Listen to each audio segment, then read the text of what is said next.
महाराष्ट्राची अस्सल चव असलेला ठेचा ही एक जेवणाची लज्जत वाढवणारी मुख्यच डिश आहे ना. कोल्हापूर, सोलापूर आणि खानदेशी भागात हा तर विशेष लोकप्रिय आहे. त्याच ठेचामधील आपण आज गवारीचा ठेचा बनवणार आहोत, कारण लहान मुलं विशेषतः मिरचीचा ठेचा खात नाही. तर चला वेळ न घालवता आपण रेसिपीला सुरुवात करूया. त्या अगोदर जर आपण आपल्या चॅनलवर नवीन असतील तर सबस्क्राईब करायला विसरू नका आणि सोबत बाजूला असलेल्या बेल आयकॉन बटनवर आठवणीने क्लिक करा. गवारीच्या ठेच्यासाठी मी अगोदर इथे गवार निवडून घेतलेली आहे आणि गॅसवर तवा ठेवून ही निवडलेली गवार ह्यात आपल्याला छान अशी भाजून घ्यायची आहे. मंद गॅसवरती ही गवार आपल्याला व्यवस्थित भाजून घ्यायची आहे. गवारीला काळे काळे असे डाग दिसायला लागले की समजून जायचं आपली गवार छान अशी भाजली जात आहे. इथे आपली गवार छान अशी भाजून झालेली आहे. ती आता आपण एका प्लेट मध्ये काढून घेऊया.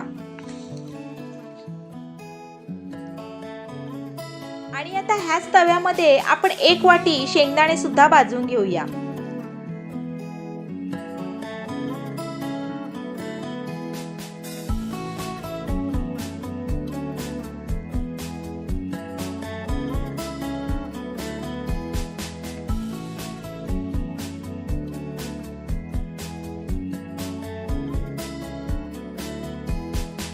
शेंगदाणे सुद्धा आपले भाजून झालेले आहेत.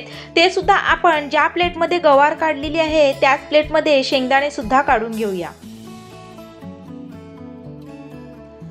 आता ह्याच तव्यावर आपण मिरच्या सुद्धा भाजून घेऊ. जर लहान मुलं ठेचा खाणार नसतील तर मिरच्याचं प्रमाण वाढवलं तरी चालेल.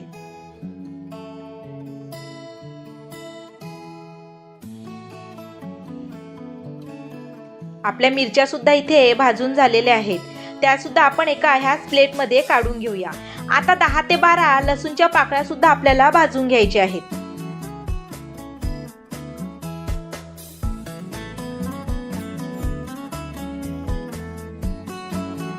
ह्या सुद्धा व्यवस्थित भाजून झालेल्या आहेत. त्या सुद्धा आपण त्याच प्लेटमध्ये काढून घेऊया.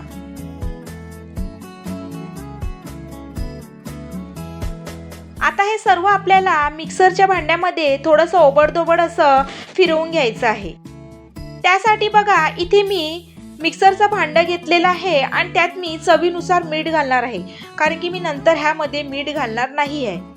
हे बघा ह्यात थोडंसं आपल्याला चवीनुसार मीठ घालायचं आहे आणि हे सर्व भाजलेलं म्हणजेच गवार, मिरची, शेंगदाणे, लसूण ह्या मिक्सरच्या भांड्यात टाकून एकदाच आपल्याला फिरून घ्यायचं आहे, म्हणजे ओबडधोबड व्यवस्थित होईल.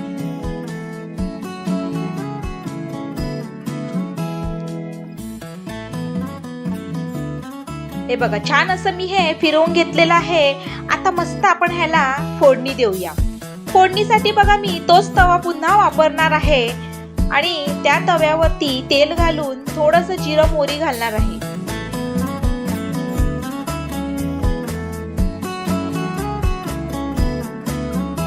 जिरं मोहरी व्यवस्थित तडतडल्यावरती ह्यात चिमूटभर हिंग घालणार आहे.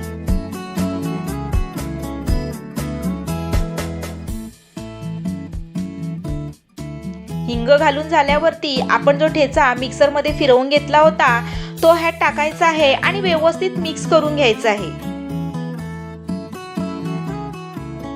आणि हा आपल्याला 2 मिनिटांसाठी मंद गॅसवरती झाकून ठेवायचा आहे.